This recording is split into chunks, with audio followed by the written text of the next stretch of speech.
Hey guys, just a heads up that this video contains several different clips that are kind of pieced together because the main information was originally going to be in the video from Morning Garden Stream, but I decided it was too long, so I cut it and I'm putting it into this video that's just information about me and my artwork.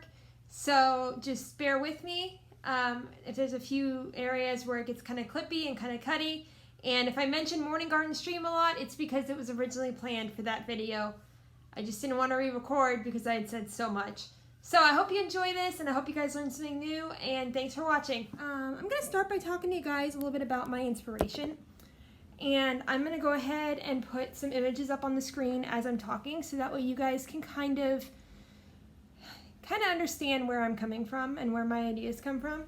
So if you know me, you know that I'm an artist. You can see behind me I've got some of my more recent paintings. None of these have become colorways yet, except for the blue one right there, which we'll talk about in another video. But I've been an artist, I feel like, my whole life. When the time came to go to college, I knew I wanted to study art. I didn't know what kind of art. I thought I was going to do digital, graphic design, and then I just fell in love with oil painting. And it just really, I just loved it so much that I couldn't not do it. So I started knitting when I was in college as well. And I fell in love with that too, especially after kind of a rough breakup. I really picked it up and started learning all kinds of new techniques. And it just really opened my eyes and made me realize there were so many creative things out there that I could do. So throughout my college career, I was trying to find ways to incorporate knitting into my artwork. I tried these crazy things where I poured paint on top of knitted objects. I tried knitting into my paintings. I tried dipping my knitting needles in ink and watching the ink make marks on my knitting while I was knitting. And everything was just weird. I never really, it was cool, but it wasn't like fine art, this is going to take you somewhere cool. It was just me experimenting, messing around. But then my senior year, I told my professors I wanted to incorporate knitting into my artwork for my BFA portfolio. And my teacher was like, well, you've got these ideas about pouring paint on knitting. That doesn't make any sense. Why don't you just knit a still life? You've always been good at still life painting. And so I did. I knitted a bunch of random balls and some cone shapes and even a few tunnels and tubes that I put over toilet paper rolls so I could have ropes coming out of them. And I arranged them, and yeah, it just was, it was cool. They were all white because we had done a project a year before in my junior class where we had to work from a white still life, and I remember really liking working from the white but putting my own colors on top of it because we had light, so you could see the shadows and everything, and it was cool. So that's what I did. I knitted a whole bunch of white forms. I shined a white light on them, and I made up my own colors, and I started painting at the time in acrylic, and then I eventually moved on to oil. These weird things. And at the time, I was kind of zooming in on certain areas and trying to abstract it, and I didn't really know how to paint knit stitches yet. So the first couple were very unsuccessful. But my professors told me, since it was my first semester and I still had 2 more to go, to just keep doing it, and we'll figure it out when the time comes, it'll work, we'll get it. So the second semester came, and I was still trying to make this whole knitted still life thing work because I could just tell that's what I needed to do. I didn't need to incorporate knitting into the artwork yet. I needed to paint the knitting. And so I was doing a little bit more, I was zooming out a little bit more, kind of creating more of a landscape feel. And then at the end of my second semester, before the summer and before the fall, where I was going to be in my last semester getting ready to do my BFA show, my head professor, we were doing a critique, and we were looking at this painting that was in progress that I planned to finish either over the summer or in the fall, and that critique changed, I want to say it changed my life. we were looking at my painting, and she says to me, "This reminds me of something from the Dr. Seuss Grinch movie." You know, like when they were decorating all of the houses and they put all the Christmas lights on it and they were all whimsy and weird and wonderful.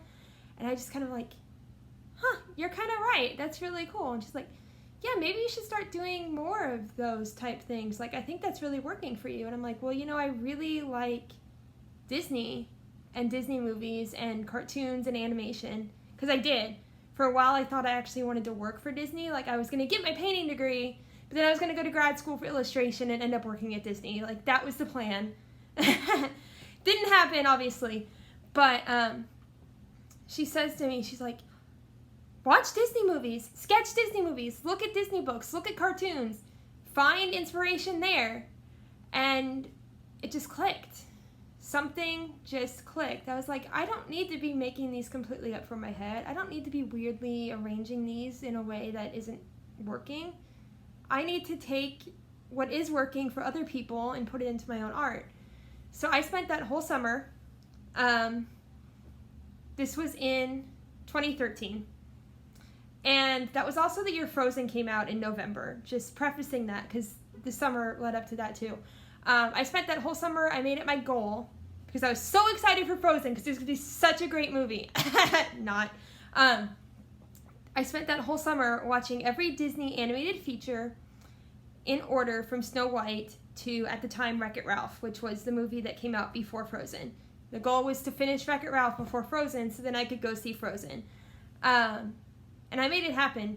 Between old VHS copies we had at home, DVDs that I owned, the library, and even a couple of bootleg internet sites, I was able to watch all 54, 55 at the time, Disney movies in order. And the whole time I was doing this, or at least most of the time, I had my sketchbook out and I was taking notes. Okay, this scene would be really good for a painting. Or that scene, I love that landscape. I wasn't even watching the characters, I was watching the backgrounds. Because if you've seen the old school Disney movies, you will know that the backgrounds are beautiful. Absolutely beautiful. So I was watching the backgrounds more than really anything else and taking notes and thinking and trying to remember to come back to those scenes, because it's really hard, you know, when you're watching a movie, the background changes so fast. But I had a couple of website resources that had screenshots, so I was taking notes of what scenes I wanted and then going back to those screenshot websites later, copying the screenshots, putting them into Word documents, and saving those Word documents. I was also interlibrary loaning the Art of Disney books like crazy. If you've never seen any of the Art of Disney or Art of any animated movie, those books are amazing. They've got concept art, they've got background, they've got, character designs, and they've got history from the animators in them. They're so good. I owned the Tangled one and the Moana one, and I read them frequently. I just love them to death. So I was interlibrary loaning those and scanning and saving the pages from those. I put them all on a portable hard drive that has since been corrupted, and so I now no longer have any of those files. Yeah, I still need to get that fixed. That's another story. Anyway, so I spent that summer coming up with ideas for compositions based off of Disney specifically, but there were a few Studio Ghibli ones in there. There was a few Nickelodeon cartoon ideas in there, stuff like that. And I came back in the fall and I was ready to go. And so y'all just spent like 5 minutes listening to me talk about like my year of college. But where does that lead for this? Well, this colorway, Morning Garden Stream, is inspired by the first painting I created for my senior BFA show that was actually a success. In fact, I have colorways for 3 of my 4 BFA show paintings. The 4th one was terrible. You don't want to see it. But Morning Garden Stream was actually the very first painting that I did successfully in college. So just talking about Morning Garden Stream, the other 3 paintings that I did, and I'll put some pictures up as I talk, for that BFA show were Mushroom Petal Bloom, which is a colorway of yarn that I have, Green Rain Tears, which was a colorway, but I discontinued it because it wasn't selling well, and then a painting I titled Evening Road Watch, which I'll put up, but I didn't really like, and even my professors kind of agreed that it was just like, it was there because we needed to fill the space, but it wasn't perfect. It's a painting with a rope hanging over and you're looking down. So those were my original BFA paintings, and there's something inspiring about every single one of those paintings. I loved being able to play around with the composition and having the chance to really like get my feet wet and figure out what I wanted to do potentially. So that happened. I graduated in the fall of 2013 with a BFA in painting, and then I didn't really know what was gonna happen next at all. I worked in the spring semester at a preschool, and I tried to paint out of my house. I made a couple of unsuccessful paintings because I was in a really crappy apartment. And I moved home for that summer, took a job at our local art center, but knew that wasn't going to last. And so I tried to figure out where I wanted to go next. I thought I wanted to go to grad school eventually. I had looked at UT Austin. I thought Austin would be amazing. I'd heard good artsy things about it. If you're a Texas person, you know what I'm talking about. Plenty of you guys are probably in Austin. So it's like, I'm going to find a way to get to Texas so that way I can get to Austin where all the art's at.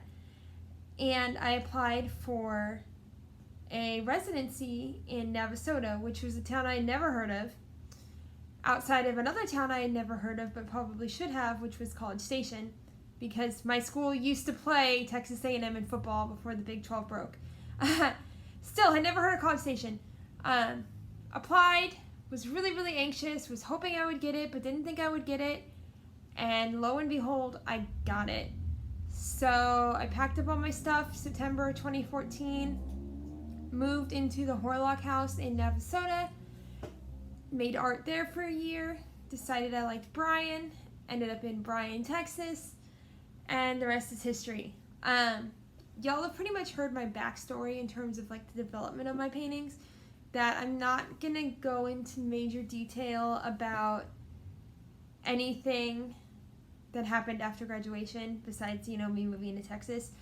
So I'll save that for another video because several of the paintings I've done colorways of are from paintings I did at the Horlock House. So I'll save that for another video. But I really just wanted to kind of like catch y'all up to speed in terms of where I've been and what I've done, because most of the people who I think are probably watching this were not around during that time. All my Texas friends, I don't know if I've ever given you guys a thorough story about my artistic life and my artistic inspiration.